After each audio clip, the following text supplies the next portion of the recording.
नमस्कार। इस महामाया की पावन नगरी में मैं प्रकाश गुप्ता छत्तीसगढ़ न्यूज इरादा सच से आगे मैं आपका स्वागत करता हूं।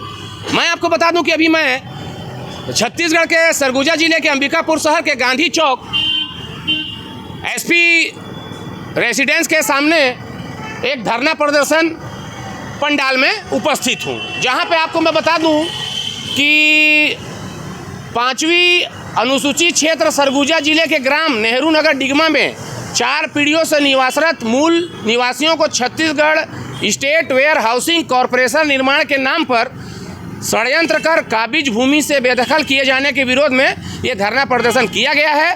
विनीत समझ सरगुजा के मूल निवासी ग्राम डिगमा हमारे सहयोगी एक बार आपको दिखाएंगे कि इस पंडाल के नीचे इतने कड़कड़ाके की ठंड में हमारी माताएं बहनें देखिए किस स्थिति परिस्थिति में यहाँ पे मौजूद हैं। आइए जो धरना प्रदर्शन हो रहा है उनसे बात करते हैं और जानते हैं कि क्या ये मामला है। पहले तो आपका हमारे छत्तीसगढ़ न्यूज इरादा सच से आगे में स्वागत है। आपके छत्तीसगढ़ सच इरादा न्यूज को बहुत बहुत धन्यवाद और आपकी चैनल भविष्य में भी इसी प्रकार से क्रांतिकारी कदम उठाते रहे, अच्छा काम करे, हम धन्यवाद करते हैं। जी। पहले तो आप अपना परिचय बताइए ताकि जो पहले भी आपका कई वीडियो चलाया हूँ मैं, लेकिन अब अपना परिचय बताइए ताकि जो नए जुड़े हों आपको जान सके। जी, मेरा नाम सुरेश राम बुनकर है। मैं ग्राम नेहरू नगर डिगमा का मूल निवासी हूँ और मैं अनुसूचित जाति वर्ग से बिलोंग करता हूँ। जी, तो आप लोग जो ये धरना प्रदर्शन में जैसा कि मैं बताया, तो क्या मामला है पूरा, किस लिए आप लोग धरना प्रदर्शन कर रहे हैं और कब तक करेंगे और क्या मामला है बताइएगा आप लोग मेरे दर्शकों को। ग्राम नेहरू नगर डिगमा में खसरा नंबर 309 और 310 स्थित है। भारत सरकार पुनर्वास विभाग मध्य की भूमि है और छोटे झाड़ जंगल की भूमि है, जो आज छोटे झाड़ तो नहीं है। वहाँ पर 4 पीढ़ी से अनुसूचित जनजाति और अनुसूचित जाति वर्ग के लोग छोटी छोटी भूमि पर, शासकीय भूमि पर काबिज होकर अपना मकान निर्माण कर शांतिपूर्वक निवास कर रहे हैं। हमारे पूर्वज जो काबिज करके उक्त भूमि पर मकान बनाकर रह रहे थे, उनके गुजरने के बाद उसी मकान, उसी भूमि पर हम काबिज हैं, उसी मकान पर रह रहे हैं। लेकिन गोदाम निर्माण करने के नाम से हम लोगों को डराया जा रहा है। बार बार राजस्व अधिकारी आते हैं और नोटिस देते हैं। 3-4 साल पहले भी हम लोग इस भूमि संबंधी विवाद को लेकर लड़ाई कर चुके हैं। तहसीलदार के न्यायालय में मुकदमा चला, फिर 50 रुपया, किसी से 500 रुपया का रसीद काटा गया और 3-4 साल बाद फिर से हम लोगों को कलेक्टर सरगुजा के माध्यम से तहसीलदार को निर्देशित किया गया। तहसीलदार ने राजस्व निरीक्षक अंबिकापुर और हल्का पटवारी को भेजकर हमारी काबिज भूमि का अभी 16 और 17 तारीख को सीमांकन कराया गया और उनके द्वारा बताया गया कि सीमांकन रिपोर्ट तैयार करने के बाद कलेक्टर के न्यायालय में प्रस्तुत किया जाएगा और उक्त भूमि से आदिवासियों को बेदखल किया जाएगा, ऐसा उन्होंने कहा है। तो आप हमारे चैनल के माध्यम से हमारे देश के प्रधानमंत्री श्री नरेंद्र मोदी जी की गारंटी चल रही है बोलते हैं, और मुख्यमंत्री विष्णुदेव साय जी को आप हमारे चैनल के माध्यम से आप क्या बोलना चाह रहे हैं बताइएगा, ताकि आपकी आवाज़ जो है हमारे चैनल के माध्यम से सबके पास मैं पहुंच सके। आपके न्यूज़ के माध्यम से जी मुख्यमंत्री विष्णुदेव साय और देश के प्रधानमंत्री, देश के यशस्वी प्रधानमंत्री माननीय नरेंद्र मोदी जी से कहना चाहता हूं, आपने बेटी बचाओ बेटी पढ़ाओ का नारा दिया। गरीबों को 2022 तक पक्का मकान मिल जाएगा, एक नागरिक को मिल जाएगा, ऐसा आपका घोषणा था। किंतु हाथी का दांत चबाने का और दिखाने का अलग अलग होता है। आज हमको पक्के का मकान मिल गया होता ग्राम नेहरू नगर डिगमा वासियों को, तो हमको सड़कों में आने की क्या आवश्यकता थी। इन्होंने सिर्फ अपना वोट बैंक को मजबूत करने के लिए, उसको कायम रखने के लिए झूठा आश्वासन दिया है।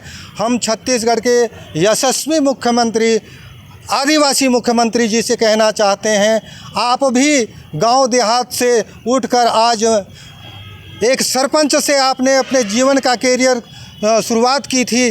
आज सांसद और मुख्यमंत्री के पद पर आप यासीन हैं। और हम आपको बताना चाहते हैं, आप हमारी पीड़ा को समझिए। आदिवासी समाज जहाँ पर सैकड़ों वर्षों से जिस भूमि पर काबिज हैं, उसका मद आप परिवर्तित करिए।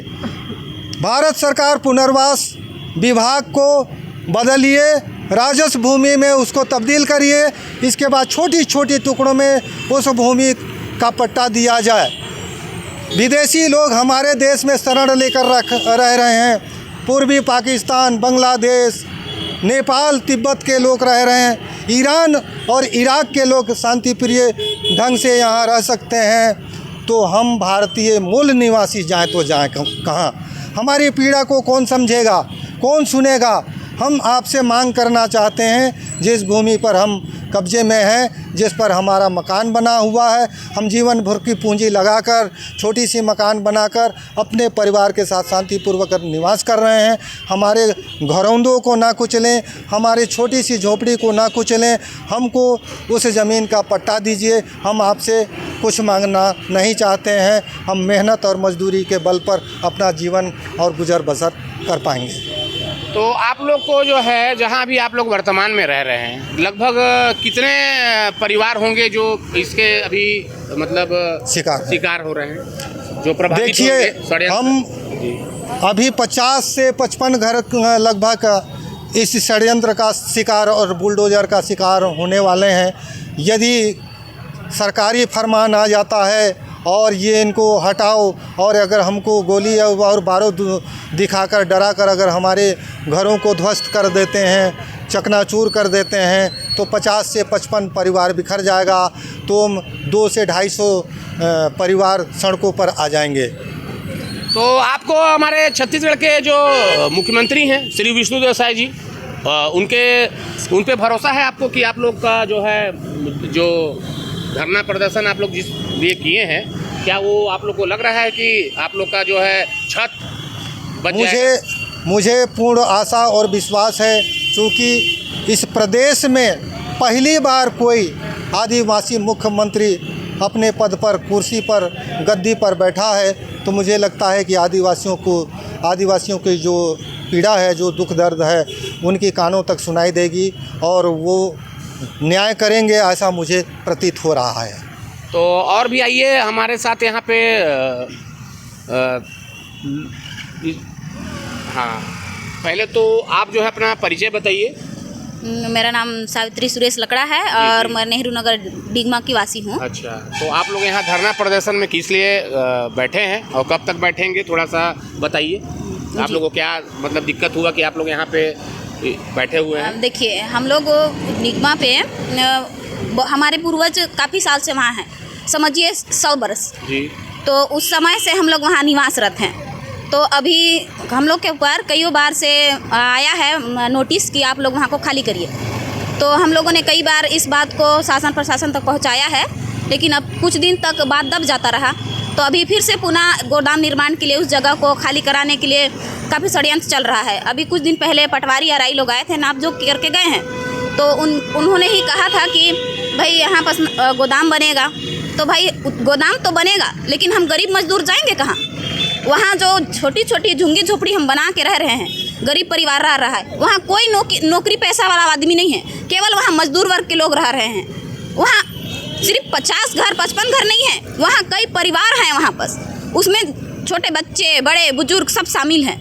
तो शासन से मेरा बस अनुरोध है कि उस जगह में जो हम जिस परिस्थिति में रह रहे हैं, हमको वो जगह का छोटी छोटी जो टुकड़ों में है, हम कई एकड़ में बसे हुए नहीं हैं वहाँ, सिर्फ किसी के पास 2 डिसमिल 5 डिसमिल, इससे ज़्यादा नहीं है। तो वो जो छोटी छोटी टुकड़ों में है, उसमें हमको पट्टा दें और हमें हमारे घर से बेघर ना करें, क्योंकि वो घर हमारा सपना, हमारा स्वाभिमान और हमारा सब कुछ, हमारा जीवन का जमा पूंजी सब उसमें लगा हुआ है। तो हम अपना जीवन भर का जमा पूंजी ऐसे कैसे छोड़ देंगे? क्योंकि हमारा बसेरा है वहाँ, हमारे बच्चे वहाँ खेलते हैं, हम वहाँ बैठते उठते हैं, उस जगह को हम लोग कैसे छोड़ देंगे? बस सरकार से ही मांग है कि हमें उस जगह से खाली ना कराएं, हमें उस जितने ज़मीन में हम रह रहे हैं उसका हमें पट्टा दें। बस इतना ही हम लोग का सरकार से अनुरोध है, सरकार से विनती है। तो आप देख पा रहे हैं कि अपना पीड़ा जो है यहाँ पे सभी बता रहे हैं। आइए और कुछ भी यहाँ पे बहनें हैं, उनसे भी बात करते हैं। हाँ, पहले तो अपना परिचय बताइएगा। मेरा नाम किरण कुमारी है। जी। मैं नेहरू नगर डिगमा की निवासी हूँ और हम लोग इस धरने में बैठे हैं कि अभी पटवारी आरआई नाप के गए हैं, तो हम लोग का जितने में हैं, मान लीजिए बांग्लादेश से लोग आए हैं, उन लोग का एकड़ एकड़ में देकर बैठाए हैं हमारे प्रशासन लोग और हमारे देश का जितने मंत्री जी, नेता, विधायक हैं सब लोग। तो हम लोग अपने देश के निवासी हैं, जब हम भारत देश के निवासी हैं तो हमको घर बनाने के लिए 5 डिसमिल, 2 डिसमिल, 1 डिसमिल जो में भी हैं उतने के हम लोग को पट्टा दे दे कि ताकि हम लोग अपने बाल बच्चे लेकर अच्छे से अपने घर में रहकर अपने बाल बच्चा के शिक्षा दीक्षा जो भी है वो करे और हम लोग को पट्टा दे के स्थित कर दे। और मान लीजिए हम लोग को परेशान करेंगे तो क्या करेंगे? रोड तो भी सरकार की है, रोड पर आन के बैठे हैं और नरेंद्र मोदी जी ने अपने नारा लगा रही हैं कि हम आवास देंगे, तो कॉलोनी देंगे, चाहे और कुछ देंगे, लेकिन कुछ मांग को तो पूरी नहीं कर रहे हैं। केवल आश्वासन दे दे के सब लोग को मतलब शांत कर दे रहे हैं कि मतलब इन लोग विश्वास कर के बैठ जाए। तो हम लोग अबर बार ये धरना में जब उतरे हैं तो विश्वास करके नहीं बैठेंगे, क्योंकि जब तक लिखित और पट्टा नहीं मिलेगा तब तक हम लोग धरना से उठेंगे नहीं। हम लोग इस धरने में बैठे रहेंगे, यही हम लोग को इच्छा। मतलब आप लोग का ये जो धरना है अनिश्चितकालीन रहेगा जब तक आप लोग को नहीं, जब तक मांग नहीं पूरा होगा तब तक चालू रहेगा हम लोग का धरना। क्योंकि आप लोग को, मेरे को तो लगता है कि आप लोग का स्थिति ये है कि अब अगर मान लीजिए आप लोग का वो छत छीन जाएगा तो आप लोग तो रोड में ही आ जाएंगे। रोड में ही है, रोड में ही है, रोड में ही है। तो उसका कोई समय अवधि भी दिया गया क्या आप लोग को कि कब तक? कुछ ऐसा समय नहीं आया है, लेकिन मान लीजिए जब नापी हुआ है, सब कुछ हुआ है, तो छीनने के लिए ही हुआ है। अच्छा, मतलब प्रक्रिया चल रही है। अच्छा, तो इसका प्रक्रिया जारी है कि ये कभी भी आप लोग का। आप बताइए, सरकारी कर्मचारी का कानूनी विधि आम पब्लिक कुछ नहीं जानती है। उन लोग आएंगे धोखे से बोलेंगे दीदी आपका ये चीज़ कर देंगे, इस पर साइन कर दीजिए, दीदी हम लोग ये कर रहे हैं। तो हम लोग तो छोटा आम पब्लिक घर बड़ा के। कोई बताइए कि आप लोग जो है यहाँ धरना में, मतलब आप लोग का जो ये धरना प्रदर्शन हो रहा है, इसको जो है ये जो आप लोग का दिक्कत हुआ है, ये आप लोग यहाँ के विधायक जी को आप लोग इसका कोई जानकारी अभी तक दिए हैं कि नहीं दिए हैं, ये बताइए। कुछ आपको बता सकते हैं? बताइए, आइए फिर से मिलते हैं। आइए बताइए थोड़ा सा कि जैसे आप लोग जो है ये सब जो आप लोग का प्रक्रिया हो रहा है वहाँ पे, तो उसकी जानकारी आप लोग अभी तक इसके रोकथाम के लिए कहाँ दिए हैं, थोड़ा बताइए हमारे चैनल के माध्यम। हमने लिखित में माननीय विधायक राजेश अग्रवाल जी को नहीं दिया। अच्छा, नहीं दिया। लेकिन उनको मालूम है, फ़ोन के माध्यम से हमने जो है कि सूचना दिया था।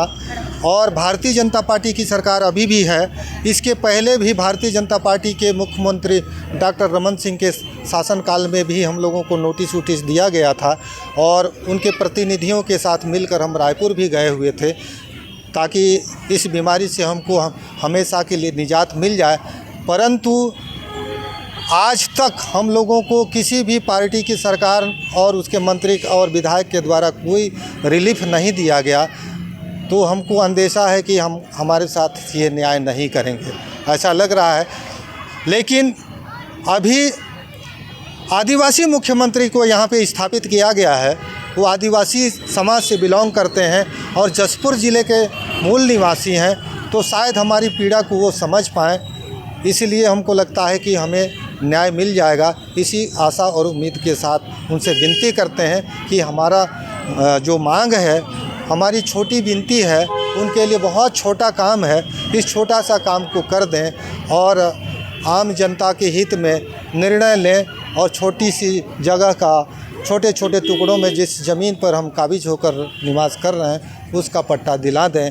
कलेक्टर सरगुजा तत्काल में संज्ञान लेकर उस भूमि का तहसीलदार को ऑर्डर देकर जांच प्रतिवेदन कराकर जांच प्रतिवेदन के अनुसार कब्जेधारियों को छोटे छोटे टुकड़ों का पट्टा दिला दें, यही आशा और विश्वास है। तो आप देख पा रहे हैं कि यहाँ पे हमारे सहयोगी एक बार आपको और दिखाएंगे कि यहाँ पे जो धरना प्रदर्शन में माताएं बहनें आई हुई हैं, इतनी ठंड में आप देख पा रहे होंगे छोटे बच्चे भी जो है यहाँ पे उनके साथ हैं और कितना कष्ट की बात है। और आपको एक बार यहाँ का पंडाल का पूरा नज़ारा हमारे सहयोगी दिखा पाएंगे कि क्या क्या यहाँ पे चस्पा किया गया है। आप देख लीजिए थोड़ा सा।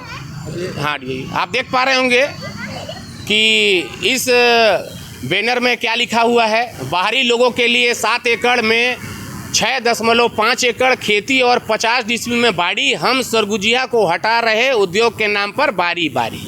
आप देख पा रहे होंगे और भी आप देख पा रहे होंगे कि क्या क्या लिखा है। आप खुद ही हमारे सहयोगी आपको जूम करके दिखाएंगे। आप लोग किनारे हो जाओ थोड़ा कोई।